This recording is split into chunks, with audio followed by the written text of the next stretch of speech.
Corona के नए variant से बढ़ सकती है परेशानी, स्थिति पर है सरकार की नजर। देश में सबसे प्रदूषित शहर कौन से हैं? गौतम गंभीर को मिली तीसरी बार धमकी। गूगल पे पर बड़ी रकम भेजने से पहले 1 रुपए डालकर चेक करते हैं तो हो जाएं सावधान। और शख्स ने ऐसा क्या किया कि उसे स्पाइस जेट की फ्लाइट से नीचे उतारना पड़ा। जानेंगे सारी खबरें आज की टॉप 10 न्यूज में। नमस्कार, मैं हूं सुप्रिया सिंह। शुरुआत करते हैं दिल्ली की 10 बड़ी खबरों की। ओमिक्रॉन को लेकर बढ़ी चिंता। कोरोना के नए वेरिएंट ओमिक्रॉन से फैली दहशत के बीच दिल्ली के मुख्यमंत्री अरविंद केजरीवाल ने रविवार को प्रधानमंत्री नरेंद्र मोदी को चिट्ठी लिखी है। उन्होंने पत्र में आग्रह किया कि जिन देशों में कोरोना का ओमिक्रॉन वेरिएंट पाया जा रहा है, वहां से आने वाली फ्लाइट को तत्काल प्रभाव से पूरी तरह से बंद कर दिया जाए। कोई भी देरी हानिकारक साबित हो सकती है। हमारा देश बड़ी मुश्किल से कोरोना के कहर से बाहर आया है। हमें हर वो संभव कदम उठाना चाहिए जिससे कोरोना का नया वेरिएंट भारत में प्रवेश ना करे। एम्स प्रमुख बोले, ओमिक्रॉन के 30 से ज्यादा म्यूटेशन बारीकी से रखी जा रही है नजर। कोरोना संक्रमण के बदले हुए नए स्वरूप ओमिक्रॉन के 30 से अधिक म्यूटेशन हैं। इसके खिलाफ वैक्सीन कितना प्रभावशाली है और इसकी जांच करना जरूरी है। ये जानकारी एम्स प्रमुख डॉक्टर रणदीप गुलेरिया ने दी है। फिलहाल भारत में इसकी उपस्थिति का अभी तक पता नहीं चला है। डॉक्टर गुलेरिया ने अंतर्राष्ट्रीय यात्रा करने वालों और उन देशों में जहां मामलों की संख्या में अचानक बढ़ोतरी हुई है, दोनों के लिए बहुत सतर्क और आक्रामक निगरानी रखने की आवश्यकता पर जोर दिया। इसके साथ ही उन्होंने सभी से कोविड प्रोटोकॉल का पालन करने की अपील की।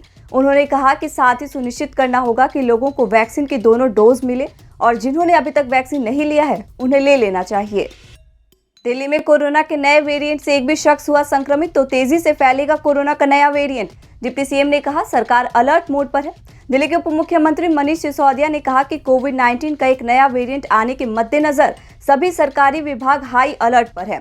उन्होंने लोगों से भी अनावश्यक भीड़ से दूर रहने की अपील की। गौरतलब है कि डीडीएमए ने आज एक बैठक बुलाई है और संभव है कि विदेश से आने वाले यात्रियों के लिए RT-PCR जांच और दक्षिण अफ्रीका, बोत्सवाना, जिम्बाब्वे, हांगकांग और अन्य देशों जहां नए वेरिएंट से संक्रमण का मामला आया है, वहां से आए यात्रियों के लिए क्वारंटाइन का प्रावधान किया जाए।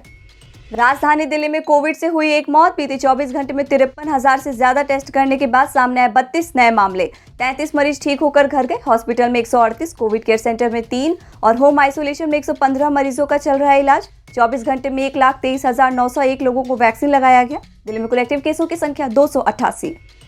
देश का दूसरा सबसे प्रदूषित शहर दिल्ली। टॉप 10 में हरियाणा और उत्तर प्रदेश के 8 शहर। दिल्ली में तमाम कोशिशों के बावजूद प्रदूषण पर लगाम नहीं लग रही है। रविवार सुबह देश के सबसे प्रदूषित शहरों में दिल्ली दूसरे स्थान पर रहा।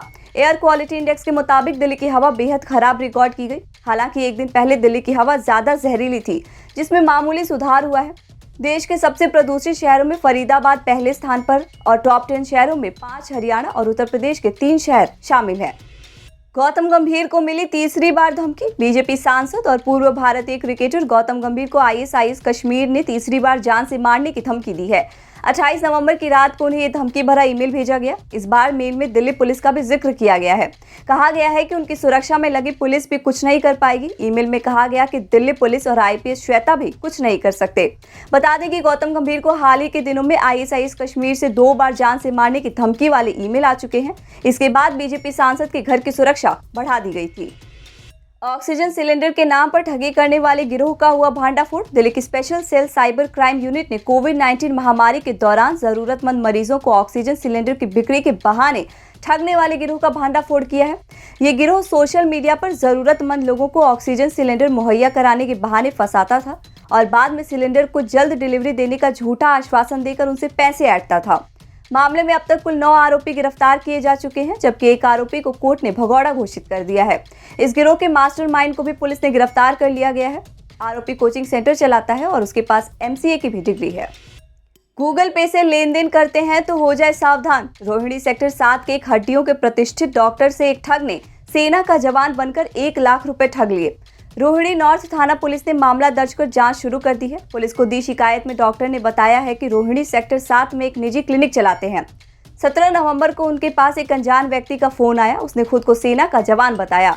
ठग ने कहा कि उसके छोटे भाई के पैर की हड्डी में फ्रैक्चर हो गया है, इसलिए उसका ऑपरेशन करवाना है। 18 नवंबर को सुबह उसने डॉक्टर को फोन किया और कहा सेना में एक प्रोटोकॉल है, उसके हिसाब से वो इलाज की फीस के लिए 1 लाख रुपए एक साथ नहीं भेज सकता।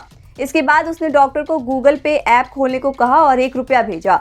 इसके बाद कहा कि वो अब बाकी के बचे हुए 99,999 रुपए भेज रहा है। कुछ देर बाद डॉक्टर ने देखा तो उसके खाते में रुपए आने की बजाय कट गए। डॉक्टर ने तुरंत गूगल पे ऐप बंद किया और बैंक खाते का बैलेंस चेक किया तो उसके खाते से 1 लाख रुपए कट चुके थे। इसके बाद डॉक्टर ने पुलिस को शिकायत दी। भारतीय अंतर्राष्ट्रीय व्यापार मेले में नंबर 1 बना बिहार। दिल्ली के प्रगति मैदान में लोक कला संस्कृति को मिला गोल्ड मेडल।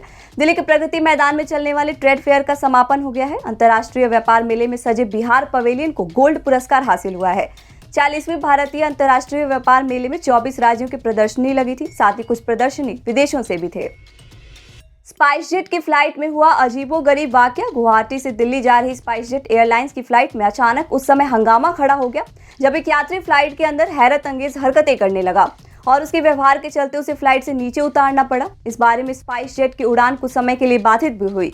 अपने बयान में स्पाइस जेट एयरलाइंस ने कहा कि शुक्रवार सुबह दिल्ली जाने वाली फ्लाइट SG8169 में एक यात्री के अजीब बर्ताव के चलते हमें उन्हें विमान से नीचे उतारकर CISF कर्मियों को सौंपना पड़ा। वो व्यक्ति बार बार अपनी सीट से उठ रहे थे और दूसरे यात्रियों को तंग कर रहे थे। जब उन्हें मना किया जा रहा था तो वो हंगामा कर रहे थे। स्थिति जब संभलती नजर नहीं आई तो हमें उन्हें विमान से उतारना पड़ा और CISF को सौंपना पड़ा। आप देख रहे थे दिल्ली की 10 बड़ी खबरें। हमारी बाकी खबरों की अपडेट्स पाने के लिए चैनल को सब्सक्राइब कर लीजिए। नमस्कार।